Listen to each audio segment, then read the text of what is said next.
নমস্কার বন্ধুরা, আজ আপনাদের সাথে কুমড়ো দিয়ে একদম নতুনত্ব একটা রেসিপি শেয়ার করতে চলেছি। আশা করছি কুমড়োর এই রেসিপি এর আগে আপনাদের কখনোই খাওয়া হয়নি।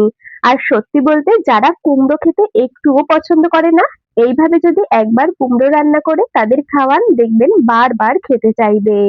তাহলে বন্ধুরা চলুন আর বেশি দেরি না করে রেসিপিটা শুরু করা যাক। সবার প্রথমে এখানে আমি ওই মোটামুটি 3 থেকে 350 গ্রামের মতো নিয়ে নিয়েছি মিষ্টি কুমড়ো। মিষ্টি কুমড়োটাকে কেটে নিচ্ছি। প্রথমে খোসাটাকে ছাড়িয়ে নেব। একটা ছুরির সাহায্যে কেটে নিচ্ছি। আপনারা চাইলে বটি দিয়েও কিন্তু সুন্দর করে খোসাটা পরিষ্কার করে ছাড়িয়ে নিতে পারেন। তো বন্ধুরা আমি কাজটা করতে থাকি আর আপনারা কিন্তু অবশ্যই আমাকে এই সময়টা কমেন্টসে জানিয়ে যাবেন আপনারা কে কোন জায়গা থেকে আমার আজকের এই রেসিপিটা দেখছেন, তবেই না আপনাদের কমেন্টসে ধন্যবাদ জানাতে পারবো। এদিকে আমি আপনাদের সাথে কথা বলতে বলতে 2 টুকরো কুমড়োরই খোসা সুন্দর করে ছাড়িয়ে নিয়েছি আর পরিষ্কার করে ধুয়ে নিয়েছি।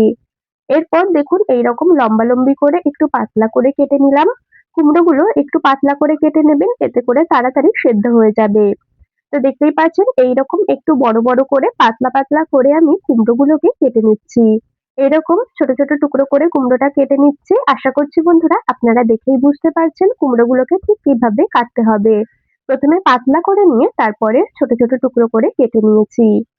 এরপর কেটে নেওয়া কুমড়োগুলোকে একটা পাত্রে তুলে রাখছি। বন্ধুরা কুমড়ো তো অনেক রকম ভাবে রান্না করে খেয়েছেন, তবে কথা দিলাম এইভাবে একবার কুমড়ো রান্না করে দেখুন, স্বাদ মুখে লেগে থাকবে। দারুণ লাগে কুমড়োর এই রেসিপিটা খেতে। তো এদিকে আমি কুমড়োটা একটা প্লেটের মধ্যে তুলে নিয়েছি, সাইডে সরিয়ে রাখলাম। চলে এলাম ওভেনের কাছে। একটা ফ্রাইং প্যান বসিয়ে দিয়েছি, চাইলে আপনারা কড়াইতেও কিন্তু রান্নাটা করতে পারবেন। ফ্রাইং প্যানটাকে বেশ ভালো করে গরম করে নিয়ে তার মধ্যে অল্প কিছুটা সর্ষের তেল দিয়ে তেলটাও বেশ ভালো করে গরম করে নিয়েছি। গ্যাসের ফ্লেমটাকে এখন একদম লোতে রেখেছি। এরপর এক এক করে কুমড়োগুলোকে আমি এর মধ্যে দিয়ে দিলাম। প্যানের মধ্যে সুন্দর করে কুমড়োগুলোকে দেখুন সাজিয়ে দিয়েছি আর এর মধ্যে এখন দিয়ে দেব ওই মোটামুটি 1 কাপের মতো জল। চায়ের কাপ মেপে 1 কাপ মতো দিয়েছি জল। গ্যাসের ফ্লেমটা এখন মিডিয়াম টু লোতেই রেখে দেব। এর মধ্যে দিয়ে দিচ্ছি সামান্য একটু লবণ, ওই হাফ চা চামচের মতো লবণ দিলাম। ঢাকা দিয়ে সেদ্ধ করে নেব বেশ ভালো করে। মোটামুটি আমি 8 থেকে 10 মিনিটের মতো আমি মিডিয়াম ফ্লেমে ঢেকে সেদ্ধ করে নিয়েছি কুমড়োগুলোকে। মোটামুটি 10 মিনিটের মতো ঢাকা দিয়ে রেখেছিলাম। এতে করে জলটাও পুরোপুরি শুকিয়ে গেছে। কুমড়োগুলোও দেখুন বেশ সুন্দর করে সেদ্ধ হয়েছে। জলের পরিমাণটা কিন্তু এইভাবেই দিতে হবে যাতে করে জলটাও পুরোপুরি শুকিয়ে যায় আর কুমড়োগুলোও সুন্দরভাবে সেদ্ধ হয়ে যায়।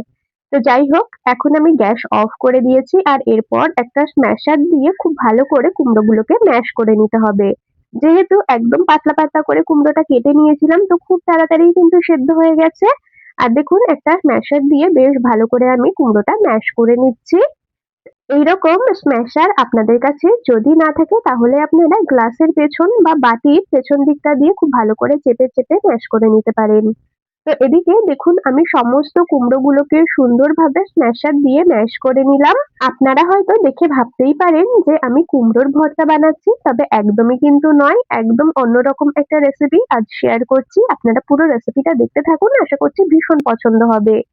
তো এদিকে আমি কুমড়োটা খুব ভালো করে স্ম্যাশ করে নিয়েছি। এরপর একটা স্প্যাচুলার সাহায্যে বেশ ভালো করে একটু নেড়ে-চেড়ে নিলাম।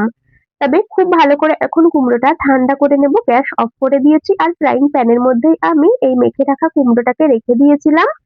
খুব ভালো করে কিন্তু এখন এই সেদ্ধ কুমড়োটা ঠান্ডা হয়ে গেছে। এখন এর মধ্যে কিছু উপকরণ এড করব। দিয়ে দিচ্ছি পেঁয়াজ কুচি। এখানে আমি ওই একটা মিডিয়াম সাইজের পেঁয়াজকে কুচিয়ে নিয়েছি, সেটা দিয়ে দিলাম। ৫ থেকে ৬ কোয়া মতো রসুন কুচি দিয়ে দিলাম। এরপর দিয়ে দেব ৩-৪ টে মতো কুচানো কাঁচা লঙ্কা। আপনারা যেই রকম ঝাল খাবেন সেই হিসাবে কাঁচা লঙ্কার পরিমাণটা কম বেশি করে দিয়ে নেবেন। আর দিয়ে দিচ্ছি ১ চামচের থেকে একটু কম চাট মসলা। চাট মসলাটা অবশ্যই ব্যবহার করবেন, এতে করে রেসিপির টেস্টটা ভীষণ ভালো হবে। তো যাই হোক এরপর দিয়ে দিলাম স্বাদ মতো লবণ, পরিমাণ মতো হলুদ গুঁড়ো আর অল্প কিছুটা কালো জিরে। গোটা কালো জিরেই এর মধ্যে দিয়েছি। এখন সমস্ত কিছু বেশ ভালো করে চটকে মেখে নিতে হবে।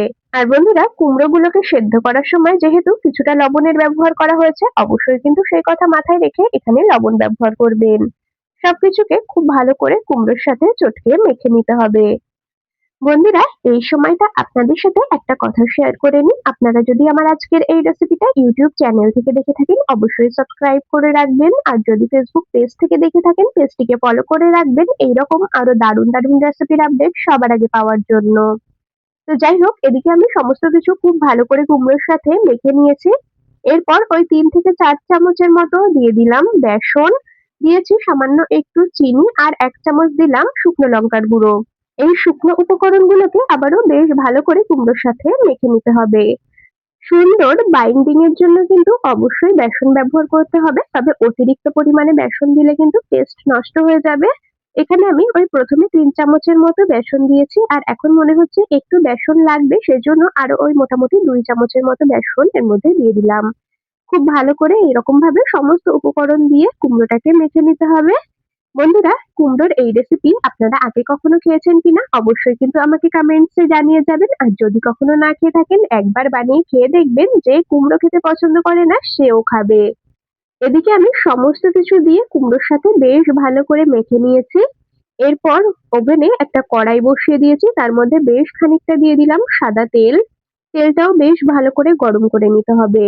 একদম ধোঁয়া ওঠা গরম করে নিয়েছি তেলটাকে। আর এখন কুমড়োর মিশ্রণের থেকে অল্প অল্প করে নিয়ে বড়ার আকারে তেলের মধ্যে দিয়ে দেব। ঠিক এইরকম ভাবে বড়া বা পকোড়ার আকারে কুমড়োর মিশ্রণ থেকে অল্প করে নিয়ে এরকম ভাবে তেলের মধ্যে দিতে হবে। তবে অবশ্যই বন্ধুরা, কড়াই আর তেল সমস্ত কিছুকে বেশ ভালো করে গরম করে নেবেন, না হলে কিন্তু এই কুমড়োর মিশ্রণটা কড়াইতে দেওয়ার সাথে সাথেই কড়াইয়ের নিচে আটকে যাবে। দেখতেই পাচ্ছেন আমি বেশ ভালো করে কড়াই আর তেল সমস্ত কিছু গরম করে নিয়েছিলাম বলে খুব সুন্দরভাবে ছেড়ে আসছে কড়াই থেকে। ঠিক এইরকম ভাবেই কিন্তু আমি সমস্ত কুমড়োর বড়াগুলোকে ভেজে নেব। একদম সুন্দর করে গ্যাসের ফ্লেমটাকে মিডিয়ামে রেখেই ভাজবো। হাইতে দিলে কিন্তু ওপরটা একদম তাড়াতাড়ি লাল হয়ে যাবে আর ভেতরটা কাঁচা থাকবে। বেশ খানিকটা সময় ধরে কখনো গ্যাসের ফ্লেম মিডিয়ামে কখনো লোতে দিয়ে ভেজে নিয়েছি। দেখতেই পাচ্ছেন কত সুন্দর একটা কালার এসেছে। এইরকম সুন্দর কালার আসা পর্যন্ত ভেজে নিতে হবে। এতে করে ওপরটা হবে দারুণ মুচমুচে আর ভেতরটা একদম সফট থাকবে। তো এইভাবেই আমি সমস্ত কুমড়োর পকোড়াগুলোকে ভেজে নেব।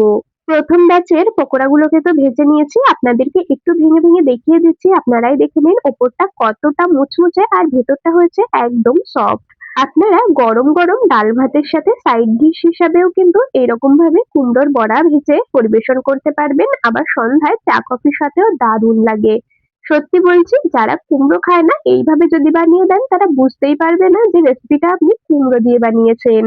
তো যাই হোক, আপনাদের রেসিপিটা কেমন লাগলো কমেন্টস করে কিন্তু অবশ্যই জানিয়ে যাবেন। যদি ভালো লেগে থাকে তবে ভিডিওটিতে একটি লাইক আর বন্ধুদের মধ্যে অনেক অনেক শেয়ার করে দেওয়ার অনুরোধ রইলো। তাহলে বন্ধুরা, আজ এখানেই শেষ করছি। আবার দেখা হবে পরবর্তী কোনো রেসিপির সাথে। ততক্ষণ সকলে ভালো থাকবেন, সুস্থ থাকবেন।